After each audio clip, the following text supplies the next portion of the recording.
Jason, and I'm currently doing A-levels at KYUEM. I'm from Tanakan Sabah, and I'm currently a Shell Scholar, and today I'm going to be sharing you some ways that you can prepare yourself when scholarship application season is just around the corner. So tip number one is to always research the scholarship body that you're going to be applying. Not just the minimum requirements to apply for the scholarship, but also what the company is generally like. Do you appreciate, do you admire their core values? Do you want to have a job prospect with them? Do you want to build a career with them? That's the questions that you need to answer to yourself before you apply to any of these scholarship bodies. Number two is this is very vague for me to say, but just be yourself, especially when it comes to interviews and scholarship essays, because we are all human and we're not really perfect 100% all the time in any way, shape or form.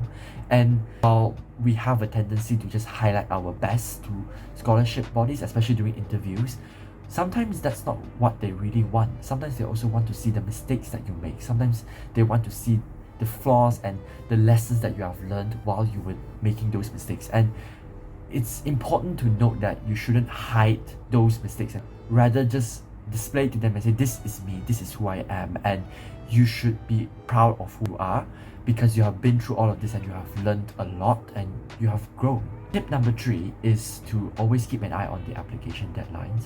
This is especially true when it comes to high demand scholarships, for example Petronas and Yayasan Khazanah, which, if not mistaken, I think both have like a 1 week deadline after SPM, and it's really like time crunching, so you have to take note of those application deadlines. Tip number four is to always get everything ready.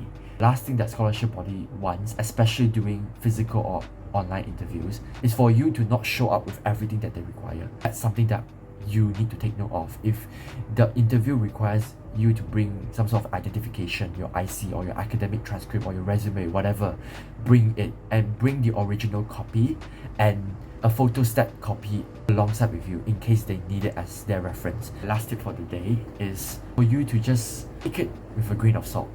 It's very tight competition, and I would say it's not very easy for you to secure a scholarship, and quite frankly it's out of your control also, because it's not like SPM where you can work your way through it because you know what's going on, and you also have to understand that life has a lot of opportunities as well. It's not just limited to this one opportunity. But if you do manage to secure one, then congratulations, honestly, sincerely.